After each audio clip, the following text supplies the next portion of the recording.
అసలు మనోజ్ జరంగే పాటిల్ మరాఠా రిజర్వేషన్ కోసం ఉద్యమం ఎందుకు చేస్తున్నారు? ఇక్కడ మనం మొత్తం స్టోరీ చూడాలి.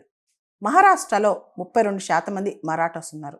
వాళ్ళందరూ కూడా ఎక్కువ మంది వ్యవసాయం చేస్తూ ఉంటారనమాట. వ్యవసాయ ఆధారితంగా వాళ్ళు బతుకుతూ ఉంటారు. అంతేకాదు రాజకీయంగా కూడా వాళ్ళు చాలా స్ట్రాంగ్గా ఉంటారు. కాకపోతే చాలామంది అక్కడ ఆర్థికంగా నష్టపోయి ఉంటారు.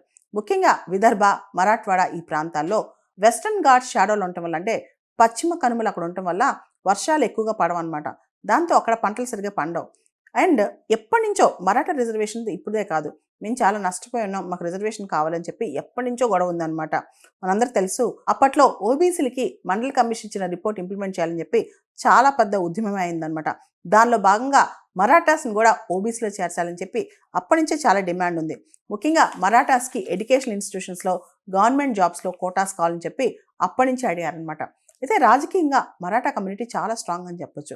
ఇన్ఫ్యాక్ట్ చెప్పాలంటే చాలామంది సీఎంస్ మహారాష్ట్రలో 1960 నుంచి ఇప్పటి వరకు దాదాపు 20 మంది ముఖ్యమంత్రులు ఉంటే దానిలో 12 మంది మరాఠాస్ అనమాట.